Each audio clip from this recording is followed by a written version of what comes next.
ገበየው ይሞት ተተካ ባልቻ መድፋ ገላባጭ ብቻ ለብቻ ተላለ ታሪኩን ታውቀዋለህ ባልቻ ሳፎ ኤኙ ባልቻ ጀቹን ጎታ ረንደ ጨብሱ ከንቱቀሙን ብያ ይሰደለንሲሱ akkuma beekamu xaaliyaaniin gartee biyya keenya kana allama weeratte baalchanis maarree tokko duuleen dhiifne umriin gadi qabdee dulloomeellee hin ciisne loltoota isaa yaasee yeroo lachuu duulee reeffa xaaliyaaniin walirra isaan tuule marfii dhukaasuudhaan eenyu baalchaa caalaa kobaasaa gangalchee diinota haleelaa diinaa naasuun qabu akaa'e hunkure jedhameefaa firaa lagaadhaan sirbameefii ture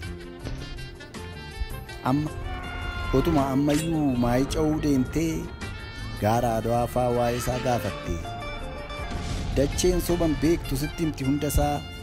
waa'ee Baalchaa Saafoo waa'ee gootummaa isaa cifraa mammancaasee akka diina raasee ishee kaan booji'ee gariin badduu baasee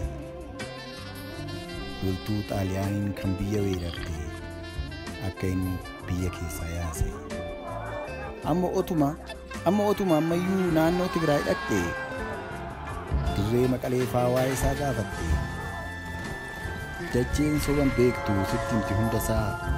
waa'ee Baalchaa Saafoo waa'ee gootummaa isaa gaarri inni bahe lagni inni ce'e achuma jira ammallee hunduu ragaa ta'e jaallan isaa waliin eeboo luqqifatee gaachana isaa kaasee biyya teenya tana kolonii alagaa jalaa ishee baase egaa Baalchaa jechuun kana goota gaafa rakkinaa goota gaafa dhiphinaa injifataa dinqii goota gaafa xiiqii አቆየና ነው አሁን ኢትዮጵያ ቢሄድ ሁሉ አያውቅም የርዳሊ የእዳ ስላሴን ጣሊያን አረከሰው ገበየው ግባና በሞት የቀድሰው ተባለ ገባ በጎራዴ ሲበለምን ፊታውራሪ ገበየው 2 ሰዓት እንደተዋጉ ገደላቸው ጣሊያን ገደላቸው ሲሞቱ ከዚያም በኋላ ጦሩ ይዋጋል ሲሞቱ ደጃይ ባልቻ ይችን ይሰሙና የገሰግዙ ይሄኑና በደድሆ ቅጠል